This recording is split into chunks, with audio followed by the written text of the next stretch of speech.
gutwika ubushimusi ubwicanyi byakorewe abaturage. The Rwandan genocide was very easy to stop, but no one was willing to. Most of the army people were not willing to kill innocent civilians. They were rather defending civilians. But we were discouraged very much to see the way that the international community left us, abandoned us, giving a green light to the militia who became more powerful. Many people will tell me that you have identified problems. Where are the solutions? What can we do? I can assure you, you can do a lot and much more.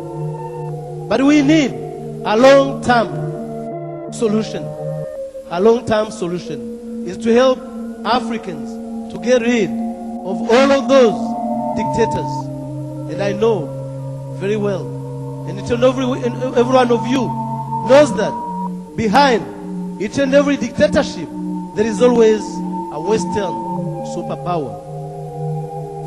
What we need from you, the whole world should get up and help us solving our problems. And solving problems is to bring people back to the negotiating table. Let them talk and come to a compromise, come to peace. People need peace.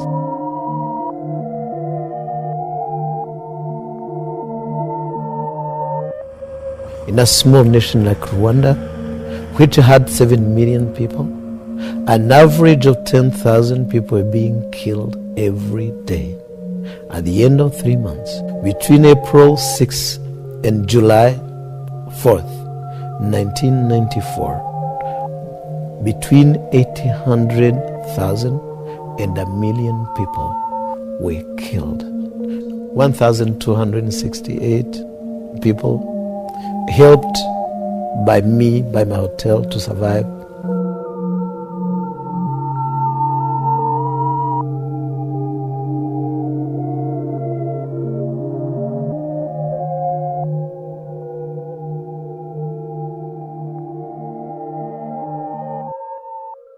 Rusesabagina began speaking out against Rwandan President Paul Kagame and his RPF party, alleging they were guilty of killing innocent Hutu civilians when they liberated the country in 1994.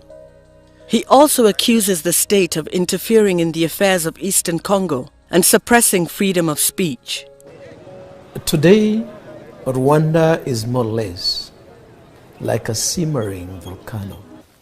If there is no political space in this country, if there is no freedom of speech, as long as human rights will be always abused, if this does not stop, all of this you have built will be destroyed and you will never see anything on this land. His position on the government has made it impossible for Rusesabagina to return to Rwanda. Today he moves between homes in Brussels and San Antonio, Texas, with his wife Tatiana. If I happen to go back, I know I'm one of the most wanted. I'm actually number one on the list of the most wanted Rwandans. And this is from the President's speech. Paul Rusesabagina was paraded in front of journalists at Rwanda's investigation bureau in the capital Kigali. For years, it's accused him of trying to attack Rwanda through rebel groups, something he's consistently denied. He won multiple humanitarian awards, but he became critical of the government of President Paul Kagame. He said it protects an elite minority of Tutsis, it marginalizes the Hutu majority, and failed to bring justice for Hutus who were also massacred. The Hotel Rwanda narrative was once accepted in Kigali, but loyalists of President Paul Kagame began to criticize it after Rusesabagina criticized his government.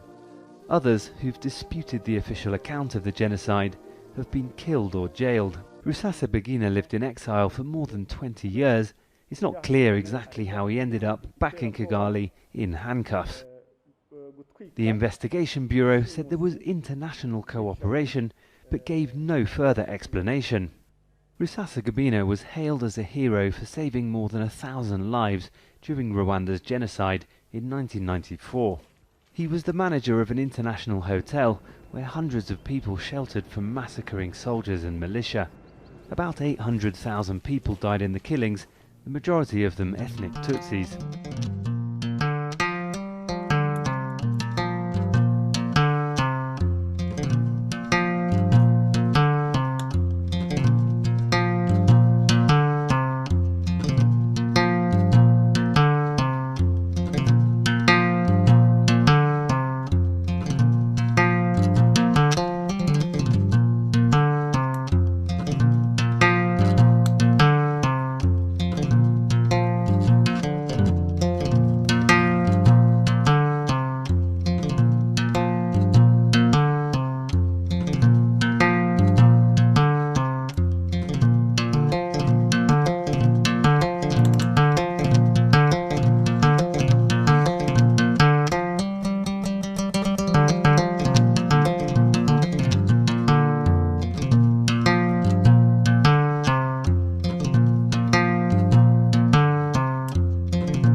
In the human nature, we always tend not to be concerned. We always tend not to be involved in whatever is going on. And this is why we turn our backs, we close eyes, we tend not to be aware. And when it happens, after it has happened, we always come in just apologizing.